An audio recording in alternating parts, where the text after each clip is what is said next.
بسم اللہ الرحمن الرحیم والصلاة والسلام علی رسولہ الکریم وعلی آلہ وصحبہ اجمعین۔ عید کی خوشی ہم کیوں مناتے ہیں؟ پہلے میں یہ تھوڑا سا واضح کر دوں کہ رمضان کا مہینہ اللہ نے پورا ایک ہمارے لیے خوشی کا مہینہ بنایا ہے، جس میں اللہ کی جنت کے دروازے کھول دیے جاتے ہیں، جہنم کے بند کر دیے جاتے ہیں، شیطان قید کر دیے جاتے ہیں، جنت کو روزانہ سجایا جاتا ہے، اللہ کا عرش پہلے آسمان پہ آ جاتا ہے، اللہ کی طرف سے اعلان ہو رہا ہوتا ہے، کوئی بخشش چاہنے والا، کوئی حاجت مانگنے والا، فرض 70 فرضوں کے برابر ہو جاتا ہے اور نفل فرض کے برابر ہو جاتا ہے، اور نفل اور فرض کا فرق اتنا بڑا ہے کہ قیامت تک 2 رکعت نفل پڑھتا رہے تو فرض رکعت کے ایک سجدے کے برابر نہیں۔ اور اس میں جو مر جاتے ہیں اہل ایمان، ان کا حساب نہیں ہوتا، ان کو قبر میں منکر نکیر نہیں آتے، اللہ تعالیٰ ان کو معاف فرما دیتا ہے۔ اس طرح 29 دن رات یہ سلسلہ چلتا ہے، اور آخری رات پھر اللہ تعالیٰ اعلان فرماتے ہیں کہ میرے بندوں نے رات کو قیام کیا، یعنی تراویح کی نماز پڑھی، دن میں روزہ رکھا، تو میں نے اس پر ان سب کی بخشش فرما دی۔ تو اس خوشی میں پھر ہم سب مل کر اللہ کی بارگاہ میں شکرانے کے مل کر 2 نفل ادا کرتے ہیں اور اللہ کا شکر ادا کرتے ہیں کہ یا اللہ تیرا شکر ہے، تو نے ہمارے گناہوں کو معاف فرمایا، جہنم کو ہم پہ حرام کیا، جنت کو ہم پہ واجب کیا۔ اصل تو عید کی خوشی کی یہ وجہ ہے۔ باقی جو اداسیاں ہیں، ڈپریشنیں ہیں، اس کی وجہ آپس کی محبتوں کا کم ہو جانا ہے، اور دنیا کی ایسی دوڑ جس نے اپنے آپ کو بھی بھلا دیا ہے، اور آپس کی نفرتیں ہیں، اور آپس کے بغض حسد ہیں، ان منفی جذبوں نے ہماری خوشیوں کو دھندلا دیا ہے، ورنہ رمضان کا ہر لمحہ خوشی کے لیے ہے، اور عید اس کی پیک ہے، اور پوری زندگی اللہ راضی ہو رہا ہو تو خوشی ہی خوشی ہے۔ ہمیں اپنے ملک سے، اپنی نسل سے آپس کی نفرتیں، حسد، بغض یہ مٹانے ہوں گے، تب جا کر ہمیں حقیقی خوشیاں حاصل ہوں گی۔ آپ عید کے لیے غسل فرماتے تھے اور اپنے کپڑوں میں سے اچھے کپڑے منتخب فرماتے تھے، اور فجر کی نماز کے بعد آپ اشراق نہیں پڑھتے تھے اس دن۔ باقی آپ کی ساری زندگی کا معمول تھا کہ فجر کے بعد آپ اشراق پڑھتے تھے، لیکن اس دن آپ اشراق نہیں پڑھتے تھے۔ غسل فرما کے پھر کچھ کھا کے، کوئی میٹھی چیز، کھجور ہی عام طور پر ہوتی تھی، کھجور کھا کے پھر آپ عیدگاہ کی طرف تشریف لے جاتے تھے، اور پہلے نماز پڑھاتے تھے، پھر خطبہ ہوتا تھا، اور اس کے بعد جس راستے سے آپ جاتے تھے اس راستے کو چھوڑ کر پھر اور راستے سے گھر واپس آتے تھے، پھر وفود سے ملاقات کرتے تھے، سرداروں سے، صحابہ سے ملاقات کرتے تھے، اس میں کچھ کھانوں کا اہتمام بھی ہوتا تھا۔ اس طرح ایک عام روٹین کی عید ہوتی تھی آپ کی، ملاقاتیں کرنا، کھانوں میں جانا، اور اچھے کپڑے پہننا، سب کو خوشی سے ملنا۔ یہ عید الفطر پر آپ کا یہ معمول تھا۔ اسلام جاوید بھائی 2 چیزوں کا مجموعہ ہے، ایک اللہ کا حق ہے جو عبادات کی شکل میں ہے، اور ایک اللہ کے بندوں کا حق ہے جو اخلاقیات اور معاملات اور معاشرت کی شکل میں ہے۔ یہ دونوں کمپلسری پیپر ہیں، دونوں لازمی پیپر ہیں، ان دونوں میں پاس ہونا ضروری ہے۔ میری نماز اچھی ہے لیکن میری دکان پہ جھوٹ ہے، تو نماز اس جھوٹ کی کمی کو پورا نہیں کر سکے گی۔ میری دکان پہ سچ ہے لیکن میں نماز نہیں پڑھتا، تو میرا یہ سچ بولنا میرے نماز کی کمی کو پورا نہیں کر سکتا۔ اللہ کے نبی نے دنیا سے جاتے ہوئے 2 لفظوں میں سارا دین بتا دیا تھا۔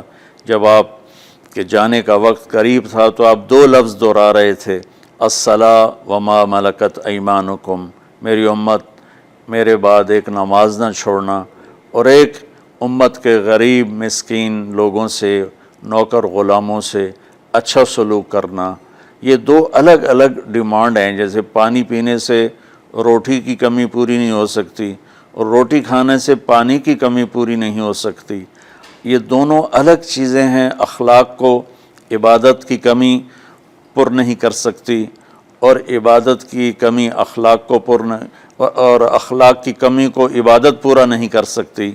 ان دونوں چیزوں میں پاس ہونا ضروری ہے، تب جا کر ایک معتدل معاشرہ وجود میں آتا ہے۔ پوری امت اس چیز کا شکار ہے، چونکہ جب بددیانتی اور جھوٹ اور ظلم عام ہو جاتا ہے تو پھر اس میں پورا معاشرہ ہی گناہ گار اور مجرم بن جاتا ہے، صرف حکمرانوں کی بات نہیں رہتی۔ یہ تو ایک سوال کا جواب موسیٰ علیہ السلام کو اللہ نے دیا کہ اللہ تعالیٰ سے انہوں نے پوچھا، یا اللہ جب آپ راضی ہوتے ہیں تو اس کی کیا نشانی ہے؟ تو اللہ تعالیٰ نے فرمایا کہ میں بارشیں موقع پر دیتا ہوں، حکومت سمجھداروں کو دیتا ہوں، پیسہ میں سخیوں کو دیتا ہوں۔ تو پھر انہوں نے پوچھا جب آپ ناراض ہوتے ہیں تو اس کی کیا نشانی ہے؟ تو آپ نے فرمایا، اللہ تعالیٰ نے فرمایا کہ بارشیں بے موقع کرتا ہوں، حکومت نااہلوں کو دیتا ہوں، اور پیسہ میں بخیلوں کو دیتا ہوں۔ تو جب معاشرے میں عمومی بگاڑ پیدا ہوتا ہے تو اس کا اثر پھر اس شکل میں ظاہر ہوتا ہے، کبھی کسی اور شکل میں ظاہر ہوتا ہے۔ اس چیز کے مجرم نہ صرف حکمران ہیں، نہ صرف بخیل لوگ ہیں، بلکہ تمام طبقات امت کی اجتماعی کوتاہی میں یہ حالات اللہ کی طرف سے پیدا ہوتے ہیں۔ اس میں ہم سارے ہی ایک دوسرے کو مجرم ٹھہرانے کی بجائے اپنے اپنے گریبانوں میں جھانک کر دیکھیں کہ تجھے کیوں فکر ہے اے گل دلِ صد چاک بلبل کی، تو اپنے پیرہن کے چاک تو پہلے رفو کر لے، وفی انفسکم افلا تبصرون۔ ہر آدمی اپنے عیب دیکھے، اپنی کمیاں دیکھے اور انہیں دور کرنے کی وہ کوشش کرے، تو پھر ایک خوبصورت معاشرہ تشکیل پا سکتا ہے۔ کہ میں اس عید کے خوشی کے موقع پر اپنی قوم سے ہاتھ جوڑ کے اپیل کروں گا کہ جھوٹ بولنا چھوڑ دیں، دھوکہ دینا چھوڑ دیں اور ظلم کرنا چھوڑ دیں۔ مذہبی نفرت نے ہمیں تباہ کر دیا، سیاسی نفرت نے ہمیں تباہ کر دیا، صوبائی قومی نفرت نے ہمیں تباہ کر دیا، آپس کی رنجشوں کی نفرت نے ہمیں تباہ کر دیا۔ میں ساری قوم کے سامنے جھولی پھیلا کر چاروں صوبوں کے رہنے والوں سے اور ہر مکتب فکر سے متعلق اہل ایمان سے یہ درخواست کرتا ہوں کہ آئیں ہم سچائی کو اپنا ساتھی بنائیں اور دیانتداری سے اپنے آپ کو آراستہ کریں اور انصاف کا ساتھ دیں، نہ ظالم بنیں نہ ظالم کا ساتھ دیں۔ ایک حدیث سنا کے بات ختم کرتے ہیں۔ میرے نبی وضو فرما رہے تھے تو صحابہ آپ کے وضو کا پانی گرنے نہیں دے رہے تھے، نیچے سے لے کر کوئی پی رہا تھا، کوئی منہ پہ مل رہا تھا۔ تو آپ نے فرمایا ما یحملکم علی ھذا، یہ کیا کر رہے ہو؟ وہ کہنے لگے یا رسول اللہ، اللہ اس کے رسول کی محبت میں کر رہے ہیں۔ تو آپ نے فرمایا میں تمہیں بتاتا ہوں اللہ اس کے رسول سے محبت کرنے والا کون ہوتا ہے۔ فَلْيُسْتِقِ الْحَدِيثَ اِذَا حَدَّثَ، اللہ رسول سے محبت کرنے والا وہ ہوتا ہے جو ہمیشہ سچ بولتا ہے۔ فَلْيُؤَدِّ الْأَمَانَةَ اِذَا تُؤْمِنَ، جو ہمیشہ امانت داری سے کام لیتا ہے، کبھی دھوکہ فراڈ نہیں کرتا۔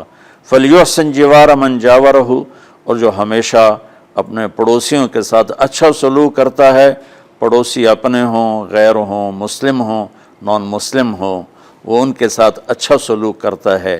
یہ تین نشانیاں ہیں عشق رسول کی۔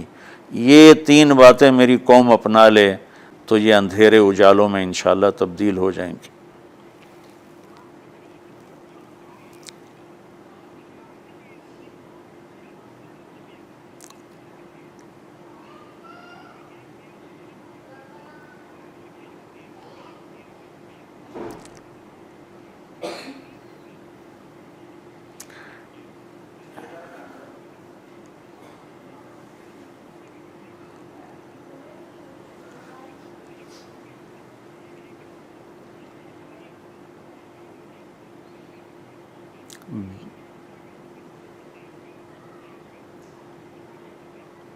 بل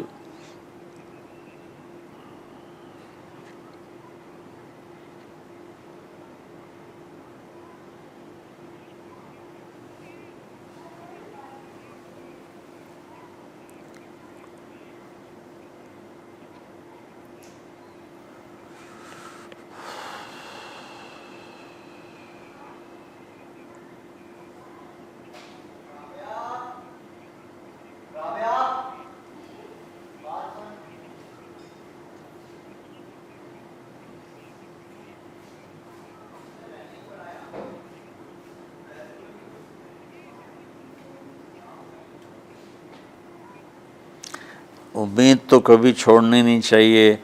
جیسے دیکھیں مریض کے ساتھ ڈاکٹر آخری حد تک جان مارتا ہے، اس کی جان بچانے کی کوشش کرتا ہے، پھر باقی جس کے نصیب میں موت ہوتی ہے وہ مر جاتا ہے، لیکن ڈاکٹر کبھی بھی اس وجہ سے نہیں چھوڑ دیتا کہ یہ مر جائے گا. تو ہم اللہ کی رحمت سے بالکل نا امید نہ ہوں، مایوس نہ ہوں. مجھے اللہ کی ذات سے بہت امید ہے. ہمارا جو اس وقت قائد ہے اسے سیاسی بیان نہ سمجھا جائے اللہ کے واسطے. میں ایک پاکستان کا شہری ہونے کی حیثیت سے اپنا تجزیہ پیش کر رہا ہوں. غلط بھی ہو سکتا ہے، صحیح بھی ہو سکتا ہے. وہ بہت مخلص محنتی آدمی ہے. تو مجھے اللہ کی ذات سے امید ہے اگر ہم سب مل کر ساتھ دیں سچائی کا، دیانتداری کا، انصاف کا، اور آپس کی نفرتوں کو مٹا دیں تو انشاءاللہ ضرور صبح ہوگی. کوئی وجہ ہی نہیں کہ صبح نہ ہو.